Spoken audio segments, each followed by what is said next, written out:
Hello and welcome to the Kitchen Table Theology podcast, where each week, Pastor Jeff Cranston explores biblical theology that provides practical life applications in an understandable way.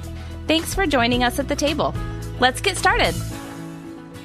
Hello and welcome to Kitchen Table Theology. I'm your host, Tiffany Coker. Along with my dad, Pastor Jeff Cranston, we are seeking not only to help you know deep, solid biblical theology, but to know the Word of God and the promises of God that are given to us in His Word, all while holding to solid theological truths in your heart, soul, and mind.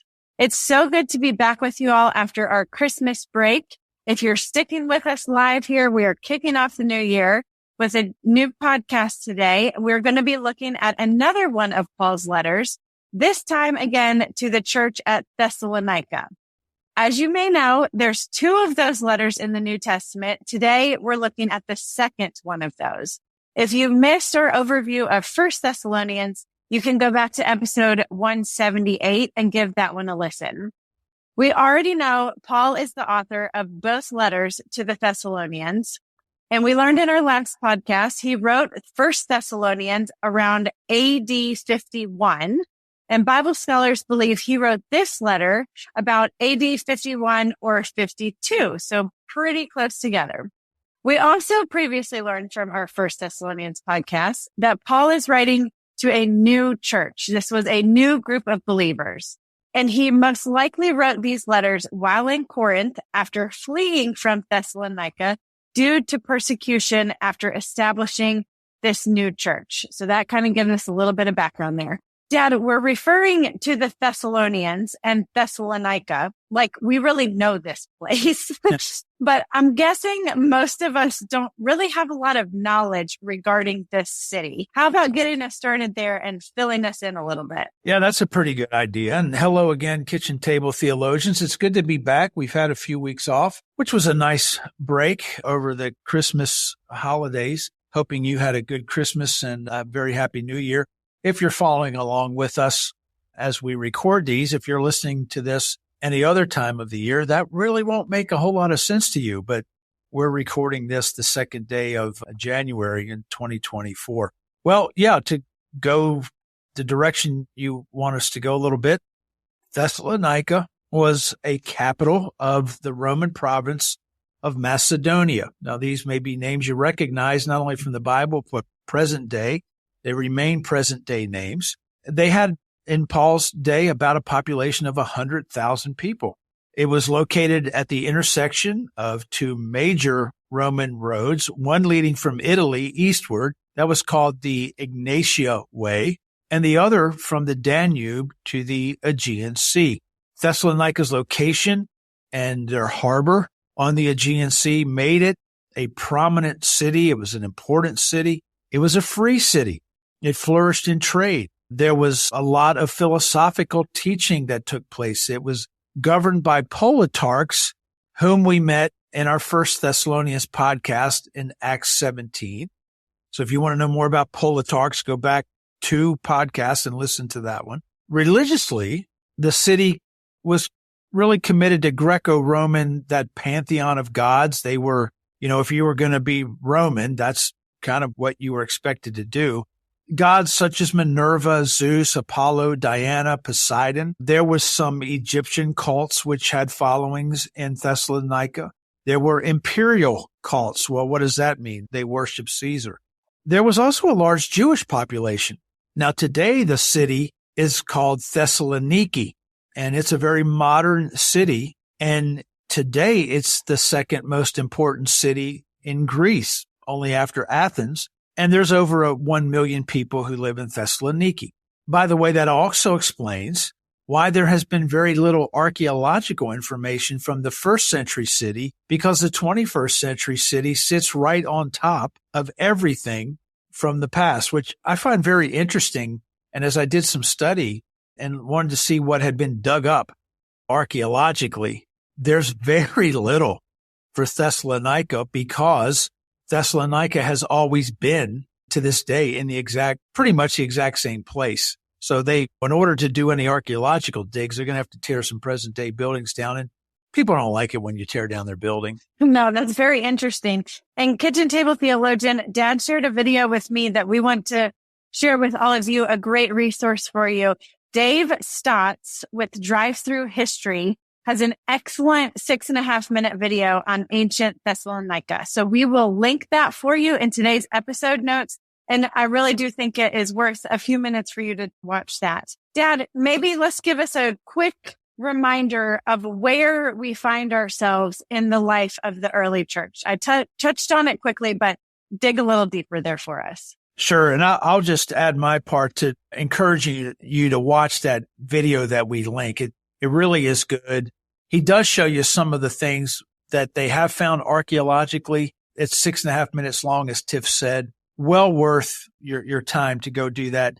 Check out the link in the episode notes. So, okay, back to biblical Thessalonica. Paul, the apostle, Silas, Timothy, they had all preached in the Thessalonian synagogue, and we know that many of the Jews and pagans there in the city were converted to Christianity. This led Paul to being charged with sedition against Caesar, and the authorities forced him out of the city. Paul then sent Timothy back into Thessalonica to check on the new believers because he was concerned about having left them so prematurely and rather suddenly.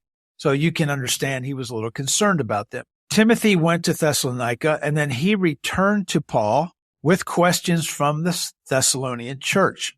And so in his letters Paul wrote to the church, you see him patiently answering many questions that they had as new believers regarding doctrine and how to live the Christian life out, how to live out the Christian faith.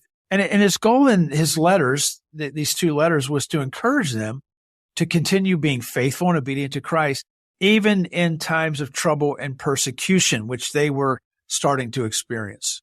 Why did Paul feel the need to write to the Thessalonians again so soon after writing the first letter? We said in that intro, it maybe wasn't even a full year apart, these two letters. So why was there the need to write again? Yeah, I saw some scholars said maybe it was like only 4 months later.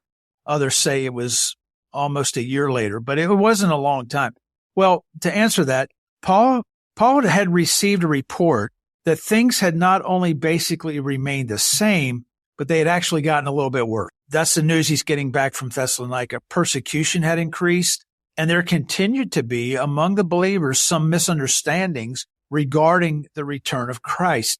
So Paul felt it necessary to write again. Now, the team who creates another excellent video source on Bible book overviews is called the Bible Project, tells us that this letter divides very easily into 3 main sections. In the first section, Paul provides hope for the believers in the midst of increasing persecution. Secondly, he provides clarity regarding what he often referred to as the coming day of the Lord. And as you read that in the New Testament, the word day most often is capitalized, which means it was like the day of Jesus' return. That's the second section of the letter. The third and final section, Paul addresses those within the congregation, whom Paul referred to as idle, as people who were refusing to work normal jobs. I'm not going to lie. That third one sort of threw me. It feels a little bit weird and like it might not fit with the other one. I know I have trouble getting my own kids to put their laundry away and to do their own chores, but I'm guessing this is a bit more of a serious situation than that. So give us some clarity there. Why were the people not working? Yeah, it does feel a little bit odd because we think of all the things Paul could write about, and he addresses their idleness. And it's actually one of the theological themes of the letter. Bible scholars provide us with 3 viable reasons for why idleness was present in the church. And Paul being Paul, he hits it head on. So first off, many believe some of the Thessalonians had stopped working because the end times were at hand. They felt Jesus was going to come literally any day. So what's the point of working? They might have felt they were already living in God's kingdom. There was no need to work. Or they might have felt that Jesus was coming at any minute, and thus there was no point to work. Both letters do speak quite a bit about misunderstandings regarding the end times. And it is interesting that the passages about idleness in 1 Thessalonians 4 and 2 Thessalonians 3 both come in the context of teaching on the end times. Secondly, others have suggested perhaps a nobler reason for their idleness, and it's this: people had given up their day jobs in order to preach the gospel. Such would-be evangelists stand in sharp contrast to Paul, the foremost evangelist, who nonetheless worked with his own hands as a tent maker, primarily because he didn't want to become the burden to any churches. But some think, well, so many stopped working so that they could preach, but Paul said, okay, I'm preaching, but I'm still working. Lastly, some see the problem as more sociological than theological. Some manual laborers were unemployed.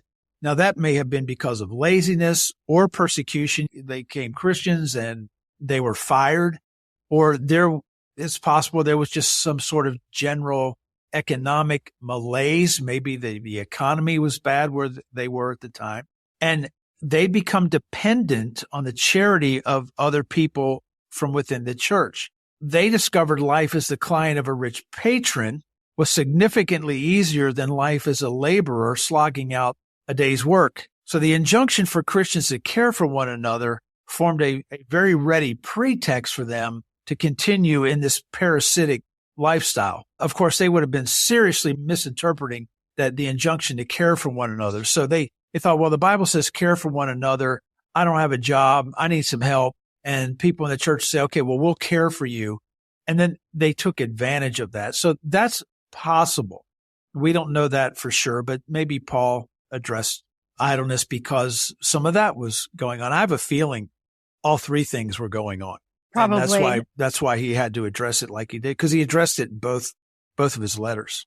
Okay, you've started us on these theological themes, with this first one being Paul addressing the idleness. What other themes run through these chapters? Well, just like in 1 Thessalonians, we see an emphasis on Jesus' second coming and end times enthusiasm, I guess we could say. The letter doesn't mention Jesus' death. It doesn't mention his resurrection, but focuses on what Christ is yet to do when he will be, as Paul said it, revealed from heaven and vindicating believers and destroying evil. The description of Christ's return that Paul gives in most of chapter 1 and into chapter 2 acknowledges the reality of evil. As you read through it, you'll see the acknowledgement of the reality of evil, the reaffirmation of God's justice, and the assertion of Christ's supremacy over forces of lawlessness that will be annihilated merely by, and check this out, they will be annihilated merely by the breath of his mouth. That's in chapter 2, verse 8. 2 Thessalonians warns against living, though, with this enthusiastic or perhaps overly enthusiastic apocalyptic fervor. Somehow people had given themselves over to the idea that the day of the Lord has already come. And Paul says that in chapter 2, verse 2, meaning possibly that people were living as though they were in the final days of the current age. And so that just warped their thinking. It warped their reality. And Paul is trying to just bring them back to living each day for the Lord and not to get so caught up in the end time stuff. Let me read that verse. It comes from chapter 2, verse 2. And Paul writes this: "Don't be quickly shaken in mind or alarmed, either by a spirit or a spoken word, or a letter seeming to be from us, to the effect of the day of the Lord has come. Let no one to save you in any way." So you mentioned this earlier, but this verse mentions it again. A phrase that I think we maybe don't hear very often today, the day of the Lord. And you clarified a lot of times that D is a capital D, the day of the Lord. What does that mean exactly? Yeah, that's a good question, because I think a lot of Christians right now, as we enter 2024, end times, the study of eschatology, it's on everybody's. Many Christians are thinking about this because they just see the world going in a descending spiral. And Tiff, as some of our most popular podcasts are the ones when we did the series on eschatology. But the day of the Lord, that's a great question. So the phrase, the day of the Lord, in prophetic writing refers to the day of judgment when God will directly intervene in world affairs. as described in Zephaniah, for instance, God will sweep everything away. In Matthew's gospel, God is described as gathering his elect on that day. Now, in Thessalonica, evidently this led to some irresponsible behavior by a few people, which could have damaged the church's reputation among its neighbors and actually contributed to hardship in the church community's internal relationships. So there was a lot of ardent hopes. People were just saying, hey, the Lord's coming. He's coming today. He's coming tomorrow. He's coming next week. There's no question about it. But that also led to some foolish speculation about when Jesus would return. I'm sure that it happens today. You'll read of someone giving you a timetable. I remember a book. This is going back a ways. I'm showing my age, but I remember a book coming out in 1988, and it was entitled 88 Reasons Jesus Will Return in 1988. And he didn't return in 1988. And yet everybody was buying this book. It was like one of the most popular best-selling Christian books of the year. And that was going on in 1988. It was going on in AD 55 and 60. And that tends to captivate some Christians. And when we get all caught up in that, it usually leads to damaging consequences of some sort. And it's a phenomenon, and it appears to have been around for some time, at least since the writing of Second Thessalonians. So we've just got to be careful that while we are looking for the coming of the Lord, to not be so caught up in that we forget the calling that God has given to us to fulfill while we are yet here on earth. Right. And I know that is a big deal. Everyone's always trying to figure out the dates, the times, when is Jesus returning. But I think there's a verse, I should probably know the reference, that we do not know the date or the time of his return. Only God knows that. So we have to prepare for his return, but continue living in the ways that he has taught us. So that's a good theme. Any other theological themes we should know about as we wrap this up? Very quickly, I'll just close with this. There's also the themes of persecution and vengeance and eternal destruction in Second Thessalonians.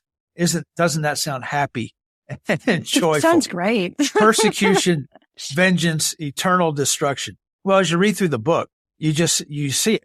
Assurances of retribution upon those persecuting the Christian faith Paul expands on that to encompass the destruction of those who do not know God or who do not, or those who don't obey the gospel. In other books, in other letters, Paul speaks of Christ's return in terms of how it will benefit believers, right? Second Thessalonians describes the event as bringing about the destruction of God's enemies and the declaration that God will prove to be just despite the increased proliferation of lawlessness in the world. These themes are not present in other letters that Bible scholars are confident that Paul wrote. And so that in itself sort of sets the second letter to the Thessalonians apart. Well, what a great one to end on there. Positivity. No, really, thank you for a great overview of Second Thessalonians. There are a lot for us to think about and a few things I learned for the first time today. So, Kitchen Table Theologian, thank you so much for listening today. If you enjoyed the podcast, we would really appreciate if you could take just a second, leave a rating or a review on iTunes. We really do appreciate your help in getting the word out so that other people can hear. Don't forget, we will include those direct links to the two videos that Pastor Jeff mentioned, the one about the city of Thessalonica and the other Bible Project videos. So we will link those in today's show notes for you. You can find those and more at jeffcranston.com. Also, if you ever have any questions, feel free to email us at pastorjeff@lowcountrycc.org. As always, thanks are due to our friends at Low Country Community Church here in Bluffton, South Carolina, and at Streamline Podcasts for making this podcast possible. Next week, we will continue our Bible overview series. We'll be back in the Old Testament looking at the book of Ezra. Until then, always remember the real power of theology is not only knowing it, but applying it. Thanks for joining us at the table. You've been listening to the Kitchen Table Theology Podcast with Pastor Jeff Cranston. Join us next time for more insights into biblical truth. If you'd like to know more on today's topic, please check out our show notes. If you have a question from today's podcast, kindly email us at pastorjeff@lowcountrycc.org. If you're enjoying this podcast, would you consider leaving a rating and review? We deeply appreciate your help in getting the word out. And be sure to subscribe on iTunes, Google Play, Spotify, or in your favorite podcasting app to continue this journey with us as we learn about and apply God's Word to our lives. Thanks for joining us, and we'll see you next time here at Kitchen Table Theology.